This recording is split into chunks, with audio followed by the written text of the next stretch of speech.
Hai, nama aku Sheila, dan penyakitku bikin aku kesepian sampai aku ngadain pesta yang bikin nyawaku hampir berakhir. Jadi aku punya kondisi ini sepanjang hidupku, tapi butuh waktu lama sampai kami tahu.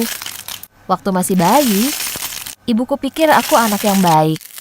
Aku gak pernah nangis, gak pernah mengeluh, aku bayi yang bahagia. Tapi waktu aku balita, ibuku sadar kalau ada yang salah. Benar-benar salah. Suatu hari ibu masuk ke dapur dan melihat tanganku berada tepat di atas kompor panas yang menyala dan aku bahkan gak bereaksi. Tanganku penuh luka bakar. Tapi dokternya gak mengerti apa yang terjadi. Awalnya mereka pikir ibuku menyakitiku dengan sengaja. Mereka memeriksaku dan menyuruhku pulang. Tetap tidak yakin apa yang sebenarnya terjadi. Tapi semua semakin parah. Suatu hari aku lagi main di dapur. Ibuku dengar aku tertawa dan saat ibu masuk, ibu lihat aku sudah menumpahkan air mendidih ke seluruh tubuhku. Membuat aku kena luka bakar dan aku cuma duduk dan tertawa. Ibuku membawaku ke rumah sakit untuk mengobati lukaku. Wajahku terlihat seperti orang di film horor. Air mendidih itu membuatku jadi cacat. Para dokter harus melakukan cangkok kulit supaya aku kelihatan agak normal. Itulah saatnya mereka menganggap ini serius. Mereka sadar kalau aku punya kondisi genetik bernama CIPA, yang artinya aku nggak bisa merasa sakit, panas, atau dingin. Awalnya ibuku panik. Dia nggak ngerti gimana seseorang nggak bisa merasa sakit dan dia nggak tahu cara menanganiku. Waktu aku mulai berusaha main sama anak-anak lain di perumahanku, semuanya takut padaku karena banyak luka di wajahku.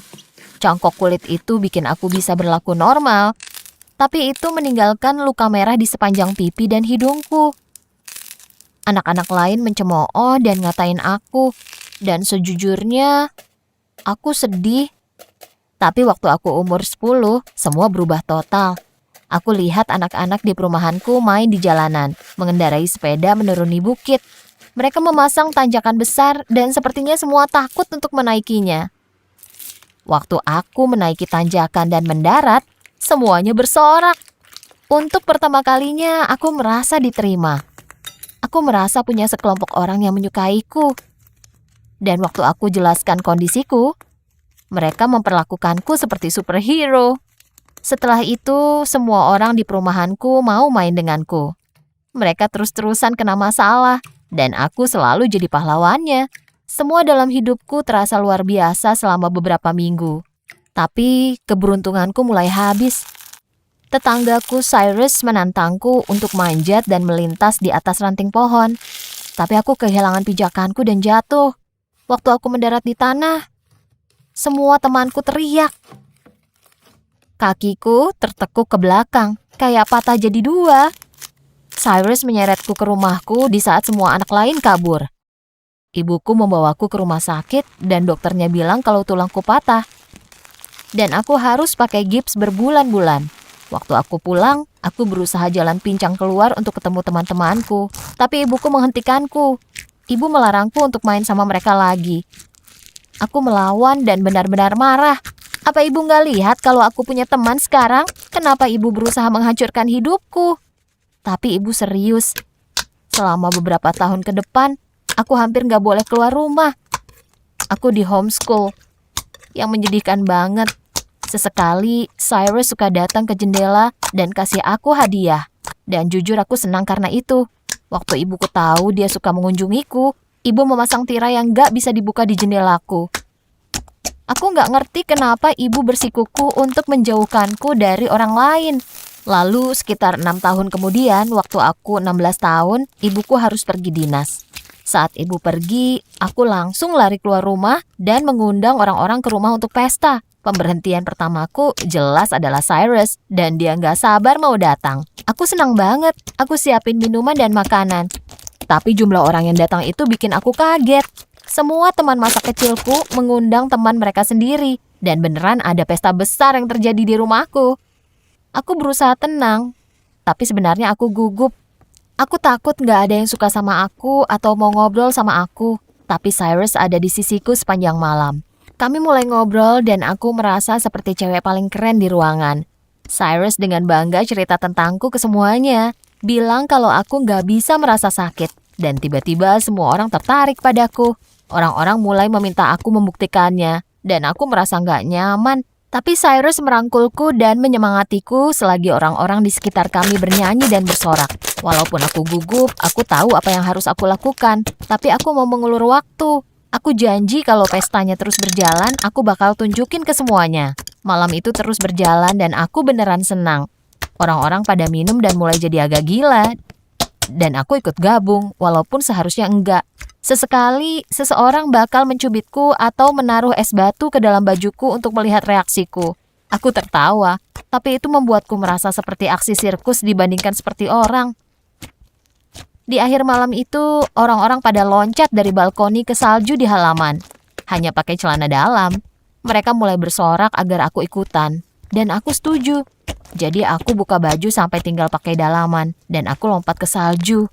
Aku menghantam bongkahan es dan semuanya mengerang. Tapi aku kasih mereka jempol. Anehnya, aku merasa pusing. Tapi aku mulai bikin peri salju dan tertawa. Orang-orang menyorakiku dan semakin banyak orang ikutan lompat ke salju denganku. Aku mulai merasa pusing. Aku nggak tahu apa itu karena minumannya atau karena aku jatuh. Tapi semua mulai buram dan jadi nggak fokus. Setelah itu, aku hanya dengar suara sirene ambulans. Aku tahu aku bergerak, tapi aku nggak tahu apa yang terjadi. Aku cuma merasa lelah, bahkan membuka mataku saja berat banget. Lalu aku bangun di kasur rumah sakit. Ada beberapa dokter di sekitarku, dan aku dengar suara bip. Aku bingung banget akan apa yang terjadi. Dan aku terus kehilangan kesadaranku. Beberapa jam kemudian, aku berhasil membuka mataku. Dan ibuku duduk di sampingku. Air mata membasahi wajahnya. Dan ibu seperti belum tidur berhari-hari. Ibu menjelaskan kalau kepalaku terbentur dan aku tertidur di salju. Aku terkena radang dingin parah dan hipotermia. Dan ibu nggak tahu apa aku bakal selamat. Aku panik. Aku tanya ibu siapa yang menghubungi ambulans, dan ibu bilang nggak ada. Ibu menemukanku besok paginya.